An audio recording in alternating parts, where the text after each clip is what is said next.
Halo, selamat pagi semuanya.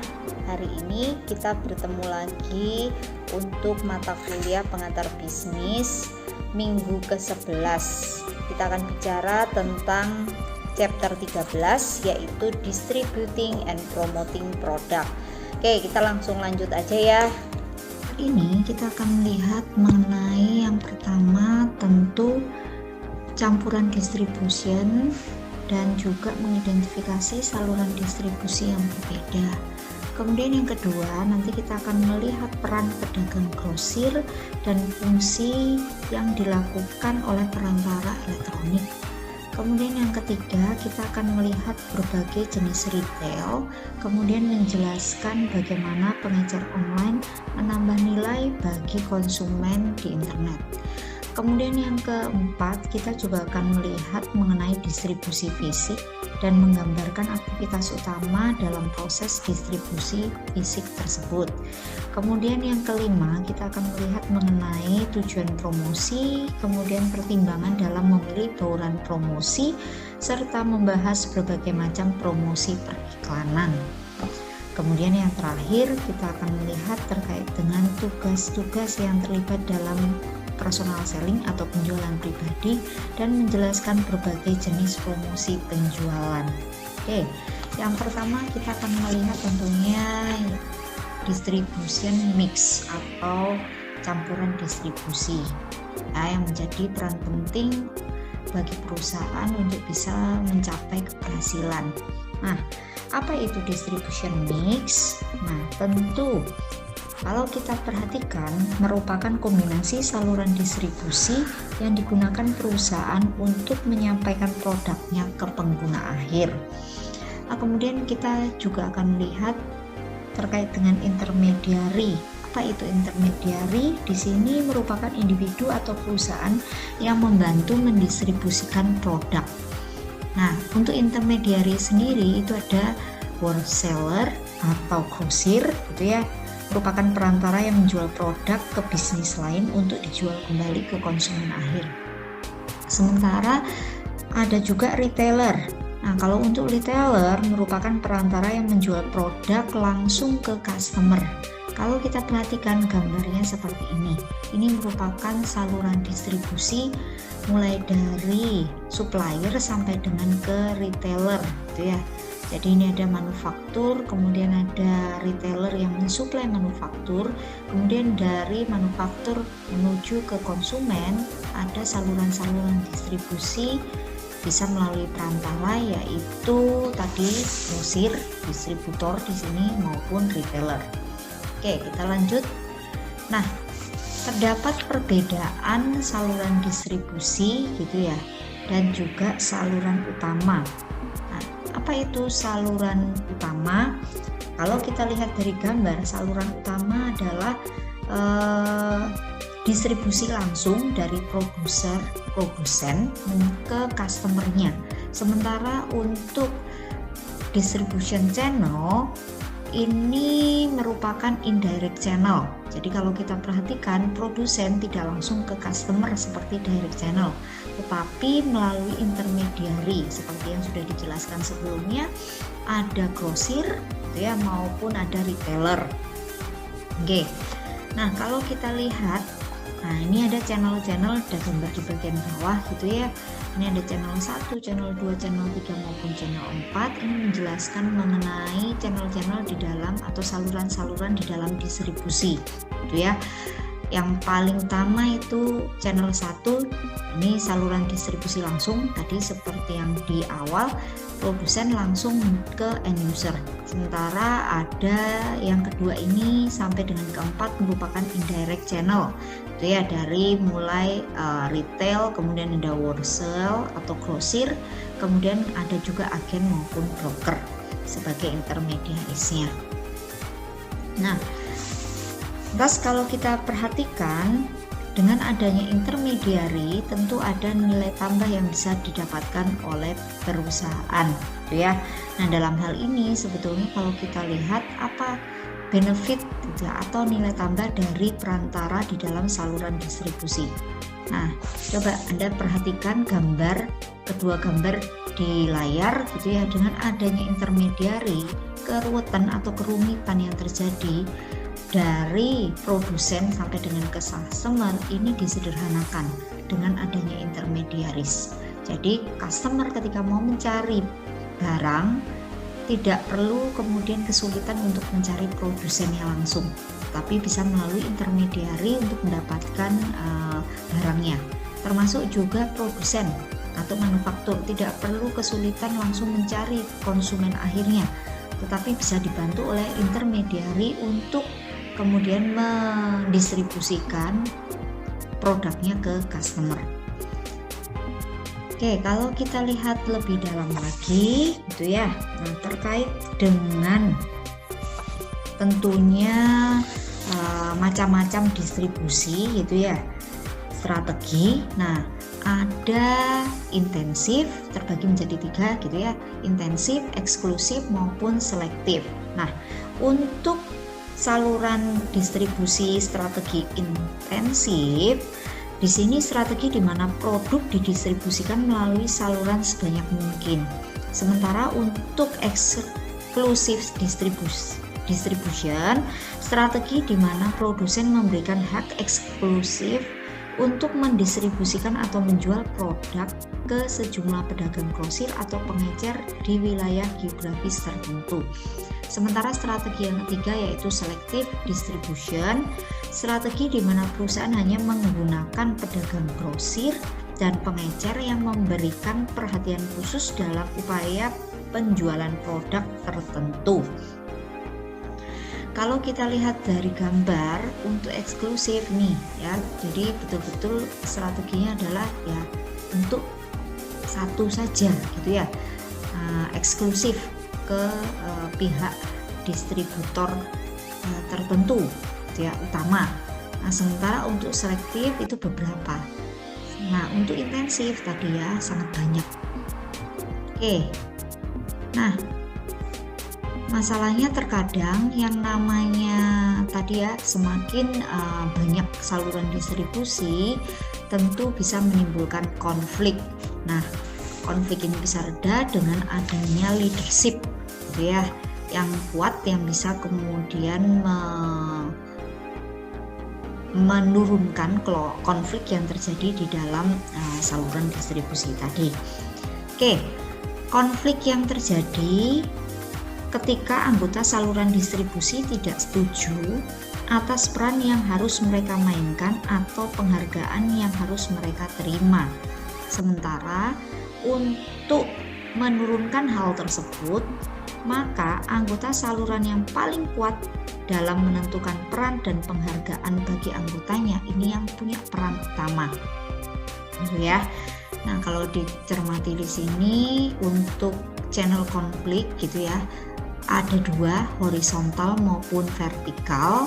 Nah, kalau untuk horizontal konflik terjadi antara anggota-anggota channel atau saluran pada level yang sama. Contohnya, kalau ada 2 retailer menjual gitu ya untuk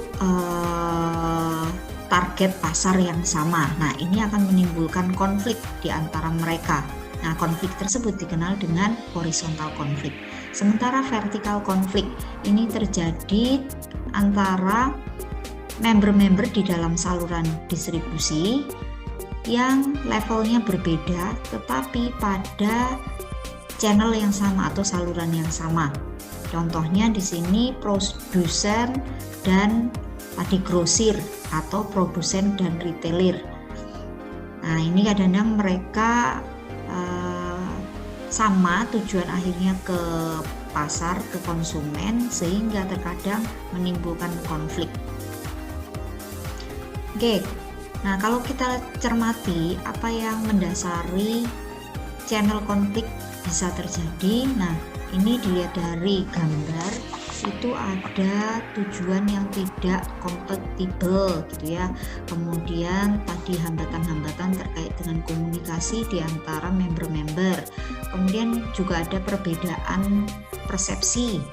Nah, termasuk juga ada yang lebih ambisius gitu ya di dalam perannya, dan juga adanya intermediaries gitu ya, dependence on manufacture. Oke, nah untuk mengurangi atau menurunkan channel konflik, di sini juga kita cermati ada beberapa solusi gitu ya yang ditawarkan, berupa subordinate goals, kemudian exchange of employee, trade association, kemudian co-option, kemudian diplomasi, mediation, dan arbitration maupun legal resource. Oke, kemudian kita akan lihat lebih dalam terkait dengan grosir gitu ya. Nah, grosir itu ada yang disebut dengan pedagang grosir atau merchant wholesaler. Nah, ini apa? Pedagang grosir independen yang mengambil kepemilikan legal atas barang-barang yang didistribusi, barang-barang yang diproduksi oleh berbagai produsen dan kemudian menjualnya kembali ke organisasi lain. Kemudian untuk merchant wholesaler ini ada dua. Yang pertama itu full service, kemudian yang kedua ini limited fungsi atau function. Untuk yang full service, maka pedagang grosir akan menyediakan layanan kredit, pemasaran, dan perdagangan selain layanan jual beli tradisional. Sementara untuk limited function, maka pedagang grosir hanya menyediakan beberapa layanan yang sifatnya terbatas. Nah, di dalam limited function merchant wholesaler itu ada dropshipper. Nah, kalau dropshipper ini apa? Dropshipper merupakan pedagang grosir yang memiliki fungsi pertama strategi, menerima pesanan pelanggan, negosiasi dengan produsen, mengambil atas barang dan menanyakan minat ke pelanggan. Nah, kemudian untuk lebih dalam terkait dengan elektronik intermediary, maka di sini ada e-intermediary. E-intermediary merupakan anggota saluran distribusi internet yang membantu mengirimkan produk ke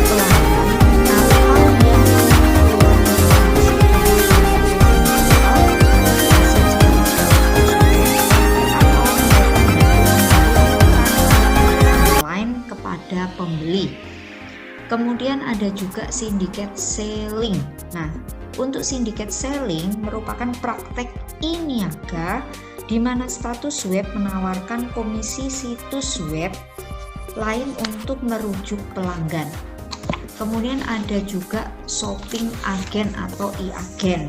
Nah, untuk e-agen merupakan e-intermediary di saluran distribusi internet yang membantu pengguna menemukan produk dan harga tetapi tidak memiliki produk.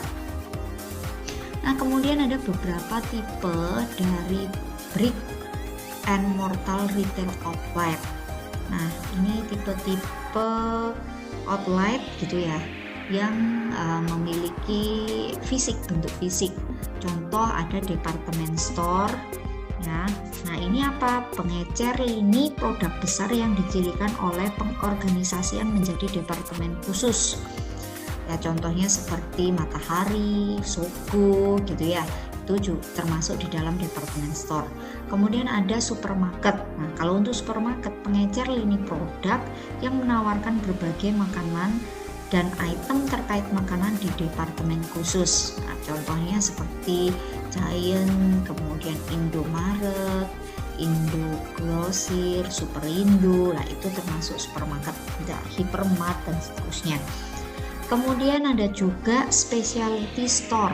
Nah, kalau specialty store ini toko retail dengan kekhususan produk. Contoh misalnya Usupso gitu ya. Kemudian toko-toko yang dia khusus menjual produk tertentu. Kemudian ada lagi bargain retailer. Nah, kalau untuk bargain retailer, pengecer yang menjual berbagai macam produk dengan harga murah.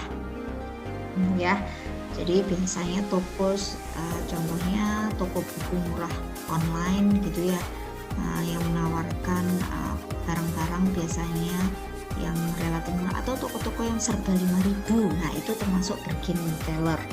Kemudian ada juga discount house. Nah, kalau untuk discount house ini pengecer yang memiliki bargain untuk menghasilkan volume penjualan besar dengan menawarkan barang berupa penurunan harga yang substansial gitu ya. Jadi ada harga diskon. Oke, biasanya ada sale gitu ya, ditawarkan. Kemudian ada juga katalog showroom. Nah, kalau untuk katalog showroom, pengecer yang memiliki bargain murah di mana pelanggan memesan barang-barang dari katalog untuk diambilkan dari gudang. Kemudian ada juga factory outlet. Nah, kalau factory outlet ini pengecer memiliki produknya sendiri untuk dijual, ya. Kemudian ada juga wholesale club. Nah, wholesale club ini pengecer murah yang menawarkan diskon besar pada barang dagangan bermerek kepada pelanggan yang telah membayar biaya keanggotaan tahunan. Kemudian juga ada convenience store. Nah, kalau untuk convenience store atau kita kenal dengan Toserba, toko retail yang menawarkan akses stabilitas mudah dan layanan lebih cepat. Apapun yang dibutuhkan oleh customer itu tersedia di toko tersebut.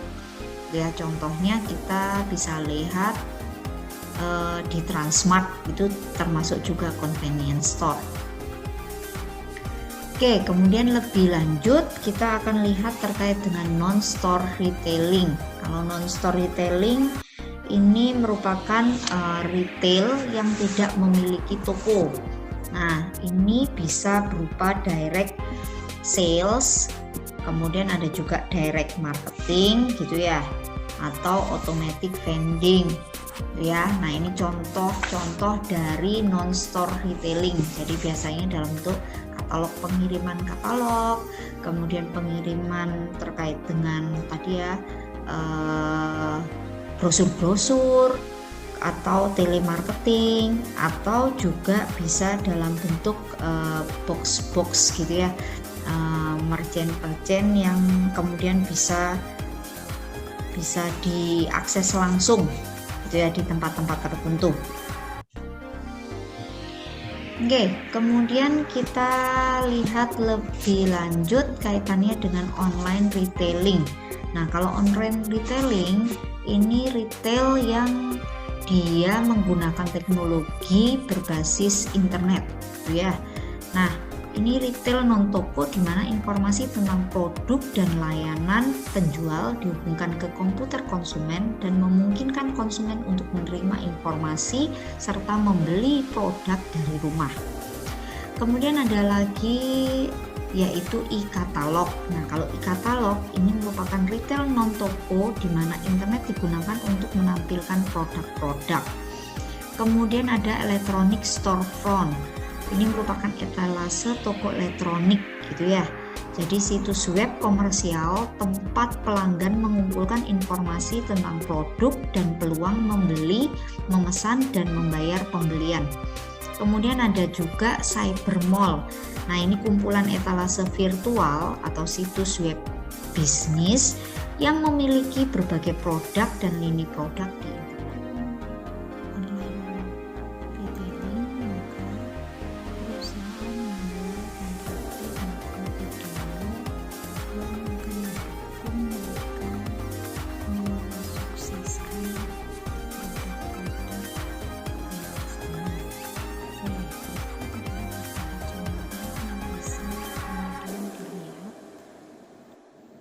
Berikut adalah contoh-contohnya.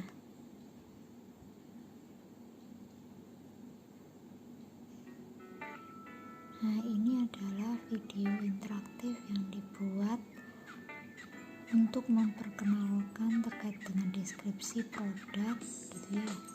Nah, di sini tidak lagi perlu untuk mencoba, tetapi tinggal kemudian melihat saja di tampilan, maka customer bisa mencari tahu secara detail terkait dengan produk tersebut.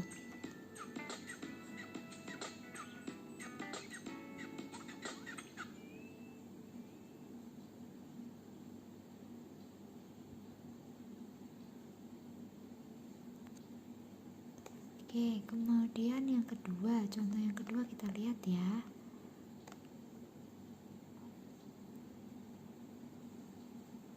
Nah, ini juga sama gitu ya, pada saat customer ingin membeli sebuah wine gitu ya, sekarang tidak lagi perlu untuk bertanya kepada pramusaji, cukup kemudian melihat di dalam interaktif video yang ditampilkan terkait dengan detail mengenai produk wine tersebut, asalnya dari mana, kemudian spek dalam untuk wine-nya, termasuk price, itu juga semua disajikan melalui video interaktif.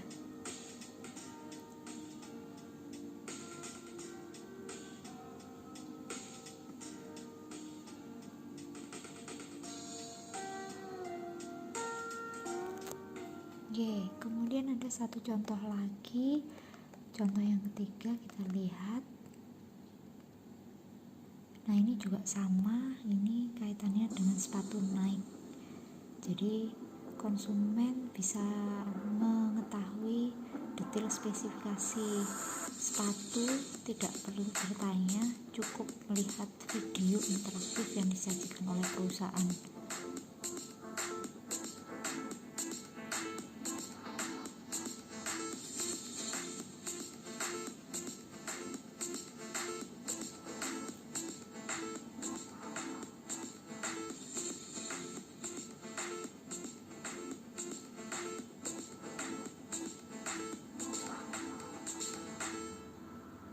Lanjut kaitan dengan distribusi fisik gitu ya.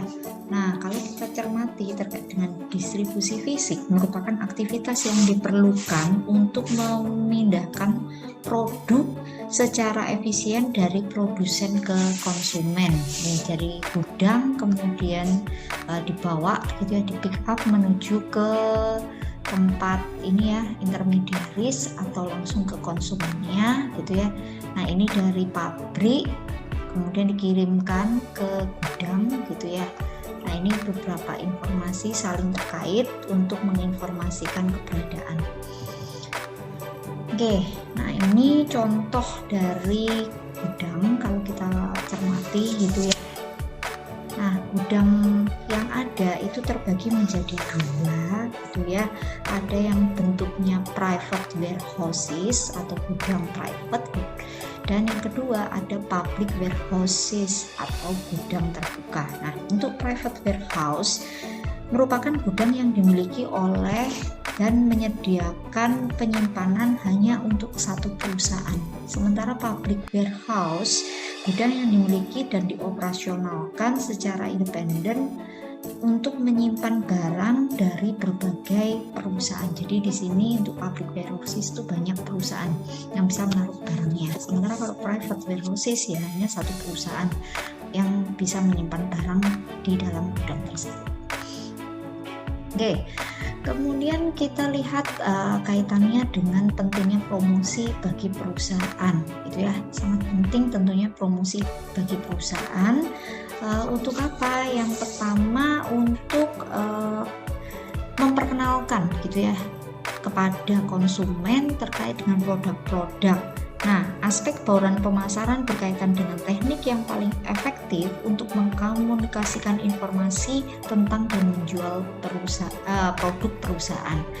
Kemudian hal tersebut tentunya memiliki tujuan supaya apa? Mendapatkan positioning gitu ya.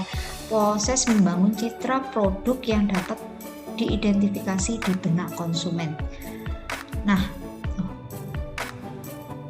promotion tersebut itu ada beberapa strategi, ada dua strategi. Yang pertama strategi pull dan yang kedua adalah strategi push. Nah, kalau kita perhatikan gitu ya, bedanya antara pull strategi dan push strategi. Kalau pull strategi ini customer gitu ya, itu didorong untuk melakukan pembelian ke retailer gitu ya. Sementara kalau push justru sebaliknya, retailer itu yang mendorong untuk kemudian mencari customer. Oke. Nah, kemudian ini beberapa proses terkait dengan customer membeli suatu produk gitu ya, dan bagaimana promosi dapat kemudian dipergunakan untuk mendapatkan customer. Nih ya, jadi tahapan ketika konsumen ingin membeli suatu produk tentu dimulai dari konsumen tersebut membutuhkan gitu ya. Jadi keluar dulu kebutuhan. Nah, kemudian customer akan mencari terkait dengan informasi-informasi produk yang dibutuhkan tersebut. Nah, kemudian customer akan melakukan evaluasi terhadap beberapa alternatif yang diambil oleh customer, baru kemudian memutuskan mana dari alternatif tersebut setelah dilakukan evaluasi itu yang akan dibeli. Nah, setelahnya kemudian akan dilanjutkan dengan mengevaluasi kembali terkait dengan pembelian yang sudah dilakukan. Nah, dari tahapan-tahapan pembelian customer tersebut, maka kita bisa cermati gitu ya alat-alat promosi yang efektif guna mendukung. Nah, terkait dengan tadi ya menimbulkan kebutuhan. Jadi supaya customer, proses yang pertama adalah kebutuhan. Ini tentu melalui adanya iklan yang sifatnya publik. Sementara untuk tadi ya tahap kedua, proses dari pembelian customer mencari lebih dalam terkait dengan pembelian terkait dengan produk, maka di sini advertising yang paling tepat yaitu personal selling. Jadi ada salah satu pihak dari perusahaan yang kemudian intensif untuk memberikan informasi-informasi yang berguna bagi customernya. Oke, kemudian untuk tahapan ketiga yaitu evaluasi terkait dengan alternatif-alternatif yang diambil oleh pembeli. Nah, di sini diperlukan adanya personal selling juga, gitu ya. Nah, kemudian untuk memastikan apakah kemudian customer mengambil satu keputusan, ini juga perlu adanya personal selling yang sangat interaktif, gitu ya, yang bisa kemudian membuat customer tadi memutuskan untuk membeli salah satu alternatif yang diambil. Oke, begitu halnya dengan setelah adanya penjualan. Ya, ini juga tetap dibutuhkan adanya personal selling untuk memantau gitu ya terkait dengan kepuasan dari customer terhadap produk yang tadi diputuskan untuk dibeli. Oke. Nah, ini kita lihat di sini untuk direct marketing gitu ya, yang bisa dilakukan berupa ya direct mail gitu ya, kita kirim secara langsung terkait dengan informasi-informasi produk atau perusahaan melalui mail gitu ya, atau pos. Kemudian telemarketing gitu ya, melalui telepon, kemudian email marketing, ada juga broadcast faxing gitu ya, jadi kita terima message gitu ya, jadi pihak perusahaan itu membroadcast message kepada customernya. Kemudian compounding gitu ya, kemudian direct selling maupun direct advertising. Nah, ini kalau kita lihat sekarang juga berkembang adanya interaktif marketing, dan ini sangat mendukung terjadinya proses penjualan terhadap customer. Ya, interaktif marketing terkait dengan apa? Terkait dengan media-media promosi, baik itu secara offline maupun online gitu ya, melalui email, kemudian melalui mobile marketing, melalui word of mouth, dan juga Salesforce. Nah, kemudian kalau kita cermati terkait dengan promosi, maka kita akan lihat adanya promosi yang sifatnya publicity, jadi yang dibuat oleh perusahaan sendiri, maupun yang dibuat oleh public relation gitu ya, PR. Nah, untuk perbedaannya kita bisa lihat secara lebih dalam gitu ya. Kalau promosi yang dilakukan oleh perusahaan sendiri biasanya itu strateginya adalah jangka pendek. Sementara kalau perusahaan menggunakan PR, secara strategi ini lebih long term gitu ya. Nah, kemudian biasanya kalau promosi yang dilakukan oleh perusahaan sendiri itu bisa direspon oleh customer sifatnya positif atau negatif gitu ya. Sementara kalau melalui PR biasanya selalu penyampaian ke customer itu sifatnya positif. Nah, kemudian juga tidak selalu kalau promosi yang dilakukan oleh perusahaan itu tidak selalu akan diawasi gitu ya. Nah, tapi beda dengan kalau public relation gitu ya. Nah, biasanya itu akan ada pengawasan dari pihak perusahaan sehingga pada saat penyampaian promosi itu akan lebih efektif. Kemudian kalau promosi yang dilakukan oleh perusahaan secara internal atau dilakukan oleh perusahaan sendiri biasanya tidak berbayar gitu ya. Nah, sementara kalau dengan menggunakan jasa PR, nah, tentu ada konsekuensi biaya yang harus dibayarkan. Kemudian kalau kita lihat lebih dalam dari gambar gitu ya. Ini contohnya, jadi kalau publicity atau advertising yang dilakukan oleh perusahaan sendiri biasanya itu lebih sifatnya tadi ya menjelaskan terkait dengan produk. Ya kalau dibilang menarik ya bisa jadi menarik gitu ya, tapi biasanya karena dari sudut pandang perusahaan, nah itu tentu akan berbeda dengan PR gitu ya. Jadi kalau untuk yang internal dia akan melihat kami adalah perusahaan yang besar gitu ya, jadi kita melihatnya kami selaku perusahaan. Tapi kalau PR biasanya dia akan lebih objektif gitu ya, lebih objektif. Jadi pernyataan-pernyataan yang diberikan oleh PR biasanya akan direspon positif oleh customer, karena PR itu biasanya akan menjelaskan kepada customer seperti layaknya dia customer gitu ya.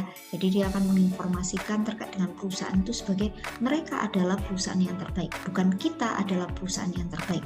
Nah, tentu akan berbeda intonasi di dalam respon oleh customer gitu ya. Kalau kita kan seolah-olah ada semacam tadi subjektif, sementara kalau dari PR mereka menyampaikan mereka, nah ini akan dianggap oleh customer itu lebih objektif.